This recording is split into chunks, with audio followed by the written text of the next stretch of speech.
What's up, guys? Welcome to another episode, Louie Herron podcast. Taking the show on the road. I am not in my typical home office. I am actually in Montgomery, Alabama. So if I'm not doing any teaching, coaching, consulting, training events. I will oftentimes take part of my business and work with dealers, and we're doing an event here at a Toyota store in Alabama. So excited to be here. Tired. It is currently December 31st, 8:08 p.m. Can you believe it? Can you believe just in a few hours it will be 2024? Oof, what a year. Can you guys say that? Can you guys say, wow, what a year 2023 was? That could be a good woof or it could be a woof. But the good news is either way, we move forward. We move forward, and if you listen to my podcast, we talk about leadership, business, sales, and life's lessons. And I've done a podcast at five pillars of taking a business from 0 to 60 in 60 days or less. If you hadn't caught that one, I think you should catch it. If you own a business or you're thinking about buying a business, I think it would be good for you to hear. Today we're talking leadership, specific leadership. Now, again, along my journey, I get the privilege of connecting with great leaders in the auto industry, in other industries, have conversation with solid people that deal with staffs, deal with leadership, and obviously, you got to lead yourself if you're capable of leading other people. That's first and foremost. And if you're like me, that can be a struggle. But I will tell you, even though you struggle leading yourself, you still have to go to work, or you still own your business, or you still have team members that work with you. So you gotta get this craft, and you've got to master the craft. And if there's anything I can tell you in business, when you're doing whatever business that you're in, you've got to master it. And some of the biggest things that we deal with in business is analytics and numbers and key performance indices, and we look at all these things, but we overlook the HR side, right? The people side. There are people that we serve that buy our products and services, and there's also people that we serve that are in our businesses. So again, we're going to talk leadership, and really, I've got five things that I've kind of picked up along the way. 30 years of being in the car business, really are applicable to any business because we're talking leadership. And so I want to get right into it, but I want to make sure we understand that leadership is not a noun. Leadership is action, right? So when we're talking about leadership, we're talking about taking action and also isolating and being having a keen awareness of what level are you currently at in your leadership. So as I go through these levels, these areas, ask yourself the question: where are you currently in your leadership abilities with your personnel and your staff and your people? First level that I want to talk about, and it's where we all start. It's the position level. It's you got a title, you've got a job description, and you have the position. And people basically follow you because they have to. You're the boss. You've got the title. Uh, but remember, um, being in this position doesn't necessarily make you a leader, right? This is supervisor manager is not necessarily leader. So I think it's very important. Like in 1997, I became a sales manager. I became a manager, a leader of the sales staff. But I was by far a leader. I mean, at the time, I was 21 years old, right? So I clearly could barely lead myself, let alone most individuals that were selling for me were older than I was. The upside to this is I had a chance to define and grow into a leader, and you do too, right? If you get that first position title leadership role, you have the upside of actually getting better and growing if you want to master the craft, if you want to put in the time, if you want to learn, read, study some great leaders and really figure that deal out. The downside is the people that follow you will only give you or will actually give you the least amount of energy and effort at this level. Write this down. People don't like to follow people because they have to follow people, right? People don't want to actually follow anybody because they don't really want to have to follow. And so when you're leading people, it's an art, it's a craft, it's a persuasion, it's a connection, it's an encouraging love transfer of getting people enrolled in your vision, right? So again, a big mistake in level one leadership or kind of that entry level is because they think, that, or they feel like you have the position, they will follow. But unfortunately, it's it's the only reason they do follow is because they get paid by the efforts. Again, the very least energy and effort, heart and mind they will possibly give you. I mean, I'm in dealerships all over the country, and I know if they're a level one company. I mean, I can tell when it's quitting time at 8 p.m. But at 6:30 the people are already checked out. I already know what kind of leaders are in the building. Remember, I mean, I see stores from Los Angeles, California to Fort Lauderdale, Florida, to in Atlanta, Georgia. It doesn't matter. You can always tell. I can always tell where the leaders reside. I mean, you think about it. Most of these guys at the level one level, the highlight of the day, is checking out time. I mean, they're focused on what they're going to do for the evening. All because their leader basically is operating that level one status where they have the title. But the great news is you can always go to level 2. And level 2 is kind of I don't know, it's kind of the permission level, right? It's the key to relationships. Now people follow because they want to follow. And it's a big difference between have to and want to, right? Level 1 they have to follow, level 2 they want to follow. And it's a huge difference. But what happens? What's the difference? The connection happens. If you have connected with your people, you're connecting to a resource. You no longer become that supervisor. You now become the leader that they like. And I'm always amazed when people have leadership positions, but they're not likable. And to me, again, it's not a popularity contest by any imaginations, but remember, you're a leader. You're leading people. And it's tough being in the people business and not have people like you. And I don't know if you've ever experienced this. Maybe you've been a manager, a supervisor, and that's exactly what you are at that point is a manager and a supervisor. But remember, relationships with people is the foundation of leadership. It's the absolute foundation because leadership's influence, right? So to get a business to move in a certain direction, to get a business to start climbing, to attain the goals that we're all looking for, leaderships is paramount. And again, leadership is influence. And so on the second level, there are three things that come to mind that happen when you become a level two leader.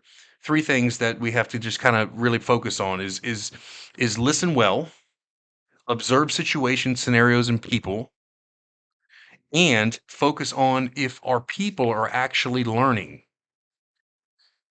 In the process of listening and learning and observing, they have an attitude, these level two leaders have an attitude of servanthood, but they learn how to love to actually serve. Now, when I say this, I know a lot of people that are in businesses and we're intense people if we own our own businesses and you do it my way or the highway, and everyone's got their style. But remember, leadership is influence, right? So if you're going to influence and persuade and encourage somebody to jump in the boat with you and grab an oar and start rowing, number one, you got to be a good listener. You got to observe what's going on, but you got to be a servant to these people. Like for example, there's a big difference between Chick-fil-A and McDonald's. I mean, think about it. You're in a drive-through line at McDonald's, and the lack of enthusiasm that you receive from the other end and professionalism, by the time you get to the front, you better check your bag, right? I mean, you better check to make sure all your stuff's in there. With Chick-fil-A, you don't have to worry about that. I mean, the respect, the level of servanthood they actually give their customers, that starts from inside. So that's level two. So level two leadership starts with the relationship. Level three leadership is the production level, right? The key word is results. Now, again, we're talking about leading people and having people to follow you, right? So, number one, they're not at level one. They're not necessarily going to follow you, right? They're doing what they have to because you're the boss. Level two, you're starting to connect and build a relationship. So now we're starting to gain ground and getting some followers. Level three is a production level. We're building the relationship, but now we're getting results. So this is the level where you are helping the bottom line of the company. You actually become effective as a leader because you produce and getting results. So again, what's important or what this looks like at the third level is you produce by example. You actually produce yourself. You're involved in the process. The greatest principle in leadership is people do what people see. So when we're leading people or we're leaders and we're going to dictate and tell people all the time what to do. And there's a time and a place where people have to do their jobs. No doubt, right? The quarterback can't do the lineman's job, right? We understand that. And the coach can't get on the field. However, when you're leading people, they need to know that you're a producer, right? When you're producing and getting results and you're actually involved in making things happen, remember, people see and people perform based on what they see. And too many leaders are kind of like travel agents, man. They send their people where they've never been themselves, right? I mean, you think about it, a lot of times, trainers and coaches and teachers, and they get a bad rap, because maybe they're out of an industry and into another business, and now they're training or coaching or whatever the case may be, and they always get teased and harassed that they teach and because they can't do right. But if you're a solid leader, like I can look back in the days in the car business, like, there's not a job in the car business I can't do, and it's because I've done those jobs, and it doesn't make me great. It doesn't make me the best leader in the world. It just means at the level 3 leadership level for me personally, I was a producer. I was a doer, and people remember, people did what they saw. So when I'm making deposits into myself in front of my people and getting engaged, and you do the same, you are taking your level to you're producing at a level, they're gonna perform with you. Right? You don't wanna be that travel agent where, you're trying to send people where you've never done something yourself, right? So I think it's important to understand at the level 3 production level that you get engaged. It's like I can remember even when, I had the good fortune to own a few car dealerships, there were moments where it was tight and we needed all hands on deck and we needed to close the month out strong, and I was right there working deals and on the phones with banks and with customers trying to make deals to close the month, to close the year. There are times where that's just got to happen. So it's important that you know at the level 3 leadership, it gets really really good because you're modeling out the things for your people to see, and now they start producing. But because you're not becoming, I guess, productive. What do you think you attract, right? When you become extremely productive, what do you think you attract? If you become extremely loving, what do you think you attract? If you become extremely generous, what do you think you attract, right? We attract more of who we are. So if you're producing at the level 3 level, you're going to attract more productive people. Right? So it's kinda like the law of magnetism, right? I know John Maxwell talks about the law of magnetism. We attract who we are, not who we want, right? So if we become the very same thing that we want around us, we've gotta actually do. So, I ask some GMs when I'm, counseling with them, coaching with them, or doing some consulting work. I'll say something like, "What are you looking for in your people? Give me a list. Like, write a list down." They'll say, "I want an intense. I want integrity. I want an honest. I want a capable." And then I look at them and I say, "Let me ask you something. How much of this do you possess? How many of those qualities do you possess?" And again, I'm not challenging them in a way where I disbelief that they're that person. I'm just illustrating that the very same things that we want, that's who we're going to attract to us. I mean, level 3 is basically you are, as the leader, who you attract to your team. That's the bottom line. So, I mean, again, you are, as the leader, who you attract to your team. And so, again, the level 3 level, this is where we have a chance to produce and perform in a way that attracts the people that we're looking for. I mean, you got to remember, momentum is your best friend. Momentum, right? It's easier to grow, it's easier to lead when you have momentum, right? And if you could write this down, if hopefully you're not driving, if you could write this down, manager to try to solve problems while leaders try to create momentum. There's a huge different perspective. Managers and supervisors try to solve problems, but leaders, they're focused on creating momentum. Think about this. Momentum actually solves 80% of the problems. I mean, literally, like literally. Momentum is a problem solver, right? Think about in your body, your being, your balance, and your business, right? The lack is the problem stopper. right? The lack of momentum is what stops you. Think about it. We all, you hear me talk about it all the time, expansion and growth, right? Expansion, not perfection. We talk about your body and your health and your fitness. You talk about your relationships. You talk about your business. It's the lack of doing the things is the problem stopper. Think about when you get momentum, right? Momentum in your in personal relationships, momentum in the gym, momentum of eating the right foods. You start to gain ground. You start to gain ground. And if you fall back one day, you get right back up, right? But if you don't have a sense of momentum and you fall down one day, it becomes 3 days, then it becomes 7 days you fell down, right? So again, a manager or a supervisor spends a lot of time trying to solve problems, but leaders try to create momentum, right? Very, very important. Think about this for a second when you're talking about momentum. You take a train, right? That literally, um, let's just say a train's it's going down the track. It's going down the track, right? You could hear it coming, and all of a sudden there's this concrete wall, but that train's coming, and that train's coming, and then boom, it goes right through because it's got momentum. Yet I can have a train sitting on a track and have a little tiny cement block that blocks it. It can't even get going. It's stopped. So again, momentum is a huge part of leadership, right? And the problem is not normally the problem. Momentum fixes all problems. I mean, it fixes problems in sports, it fixes problems in the government, it fixes problems in business, it fixes problems in your marriage. Momentum.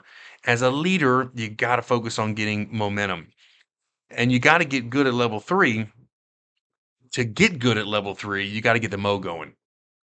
And I think you guys obviously in all side of your work, or really all of it, body, being, balance, and business, you all can gain that sense of momentum you're looking for. It's available to all of us, right? At any given moment. So again, let's move on to level four. So level one, you guys you got the title. Level two, you're building some relationships. Level three, you're producing. Now, you think about where you're at in your leadership abilities.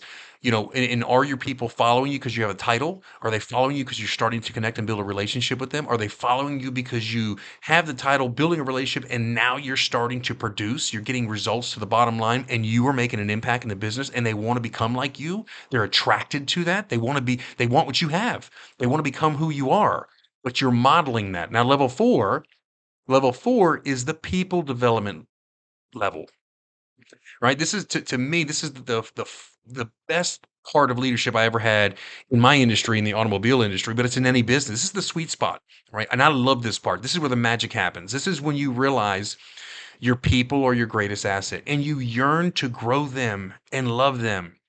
And this is how you grow your company. The level four level is where you're developing people. This is where you're growing your people. And as a leader that gets to level four, this is not a task, man. This is something you enjoy. This is like, man, who are my two or three top guys? And I'm ready to grow them, right? Their capacity and container increases and then your business increases, right? So you heard me talk about container and capacity. All of us have a certain container and all of us have a certain capacity in all areas of our life, of how we view things, how we handle things, right? The container is how much you can actually physically hold in your mind that you can understand, and obviously the capacity to gather that information. If you're training your people to grow, their capacity gets bigger, their container gets bigger. That's why they go from a sales to a sales manager to a general sales manager to a general manager to a partner in a business to an owner of a business. The capacity of somebody who owns a business is much larger than the sales representative that works for that business. And as a level four leader, this is where you get to develop those people. All right, so three key things come to mind when I'm thinking about level four as I talk with powerful, strong leaders and I think about some of my past experience. The first thing is recruitment, right? The better the person, the higher the odds you can do well with them, right? So you find up front the good players versus the bad players, the good versus the bad, right? The better the quality the person, the more you're able to shape and mold and grow that person. 80% of your success with people is who you bring in, who you hire. That eye for that young guy or that young female that's got the skills and the ability and the work ethic, the qualities that you're looking for. Do you have, you know, do you consider or do you even know if you have a clear picture of what you're looking for as a leader? Level 4, not talking level 1, guys. Level 1 leaders aren't thinking about growing people. A level 1 leader does not care about growing people. He's got a title, man. He's feeling good. He's walking around. He's got his badge on. He's not even in the stratosphere of leadership. He is a manager. But a level 4 leader, right, has a clear picture of who he's trying to grow, the qualities, the that individual intangibles, right? You're looking for that particular person, right? But you again, the better the person, the higher the odds that you can do well with them. The second thing that comes to mind is positioning, right? The ability to get the right people in the right seat, right? Secret, is you place your players at what they're good at. Find the right people and put them in the right positions. I mean, you think about it. You take a football team. You take Tom Brady's football team, and you got the best players that play on that team, on that offense, that best 11, and then all of a sudden you start switching people up. It's the same people, but they're in the wrong position, right? Most of you know I'm a huge Dolphin fan, right? So we got Tyreek Hill, and we got Tua, and we got Waddle, and we got all these different players, right? And if I were to interchange those and put Tyreek on the offensive line and take my guard and put him out wide, take Tua and make him the center, take the center, make him the quarterback, it's the same 11 on the field. They're not going to perform very well because they're out of position. So if you look at your teams, and I know sometimes you may think, because I went through it, well, if I move John here, he really likes to do, he hates being on phones. Well, you know what? If John's the best on the phones, put his ass on the phones because that's where he's good at, right? And your job as a leader is to convince, persuade, and motivate and inspire him to understand the vision of what you're trying to create. And by the way, John, this is what's in it for you when we can get this thing and grow this thing and get it to this level, buddy. You ain't going to be there forever. Right? I hope that makes sense to you guys. If it, understanding the power of putting people in the right position. But successful leaders discover what their people are good at. And once they find that, they put them where they need to be. I mean, the level 4 leader is always looking at the people, observing and watching. And really, it doesn't matter how talented you are if you're at a position. I mean, you'll never reach your full potential. That goes for me, right? That goes for me as well. I mean, I operated businesses. I've owned and operated dealerships. That doesn't mean my best position was the owner. I mean, I'm no dummy. I mean, I'm a communicator, man. I'm a motivator. I'm an inspirer. I am a closer. I am a marketer. I am a promoter. All of those don't necessarily coincide with ownership or being the owner, right? So, some owners, have just great business acumen and their skill level to fine tune processes and again, I had to learn those things. I had to operate in that, but I was also smart enough to bring in my odds got better when I brought in good comptrollers, right? Good office managers that knew numbers, that built great spreadsheets, that provided data for me every single morning when I walked into my dealership for me to isolate and understand quickly without me having to dig deep and find and look. And there's all different things. Same thing with the parts and service department in my dealerships.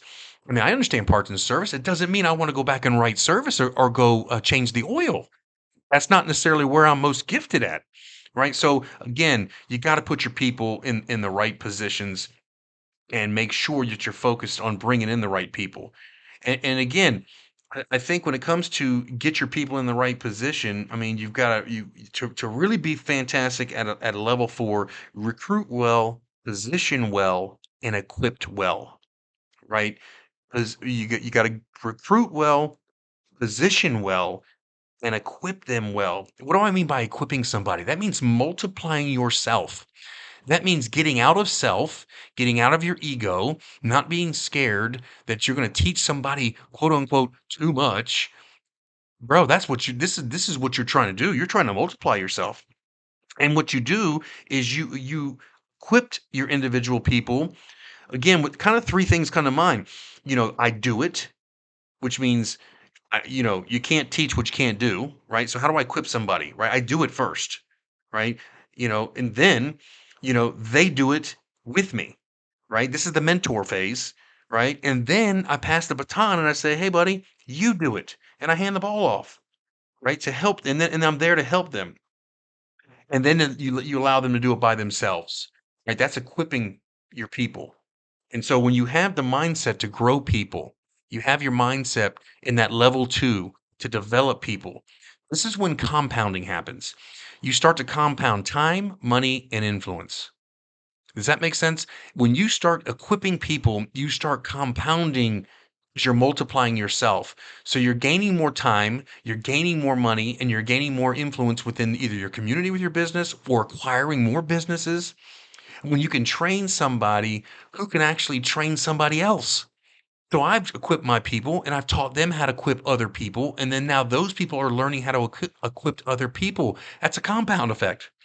I mean, level 4 is a beautiful level because that's where you get to develop and grow people. But listen, there's still another level. There's still level 5, right? This is kind of the pinnacle level. And I can tell you from my personal experience, it can go up and down. I mean, I can battle back and forth. Like I can hit level 4, maintain it, creep up to level 5, then drop back down to level 4, right? Because level 5 is it's respect. And so many for so long, I mean, people just follow you 100% because of the respect they have for you, because of who you are and what you've done for them. This is a lifelong level. This is, remember, people are following you at this level because they believe in you, they believe in themselves, you've equipped them, and you've helped them financially, you've helped them grow in the capacity to help their families. And so again, the level 5 leadership is really, when you're looking at all 5 levels, the goal is, if I'm a leader, and we'll replace that with manager or supervisor or general manager or even owner, right? Yeah, I'm a leader. We got a manager title, but you're the leader. You are the leader. Leadership. It's a verb, it's action, it's doing something. You can stay at level 1 and do as I say because I tell you to do it, but you're probably not going to get very far. You're not going to build big businesses that way. You're going to lose some people, and you're going to have to continue to replace people and then lose them and then replace them again and then lose them again. And so when you go through that process, it's an HR nightmare. You're spending a ton of money on getting new people and retraining. Becoming a great leader and growing yourself to the levels you need to be saves you a lot of time, saves you a lot of money, and it builds and expands your companies to where you want them to be. So hopefully you've said to yourself, or maybe you've asked yourself, what level am I on? Right? Like, are you thinking to yourself, okay, level 1, I've got a title. Level 2, I'm starting to build some relationships and I got the title. Level 3, I'm working on some personal growth, or my production rather, excuse me. Level 4, I'm starting to grow some people, equip some people. Level 5, man, I've helped some people so much to where they follow me through the wall. Doesn't matter where I go, they're always with me because of the respect they have for me as a human being and what I've done. Where am I at? Where are you at? The good news is this: every individual you employ, every team member that you have, you're going to be on different levels with every one of them. It's hard to collectively be on the same level with everybody, right? Because everyone's personality is different. But if you can get there, you mark my words, your business is probably it's thriving. So the thing to remember, that everyone you lead are also on different levels with you. You're on different levels with them, but they're on different levels with you. And they're going to react differently, right? So the key is you cast your vision. Remember that leadership is influence. So you got to study great leaders, right? That means whether it's podcasts, whether it's books. Look, great leaders, right? Readers are leaders, right? And then what do they always say? To be a great leader, you've got to study, practice, drill, rehearse. Study, practice, drill, rehearse. It's not something you get just overnight. And it's not something you get with just tenure and experience. You have some guys that's been a manager for 20 years, and it's all because they have a title.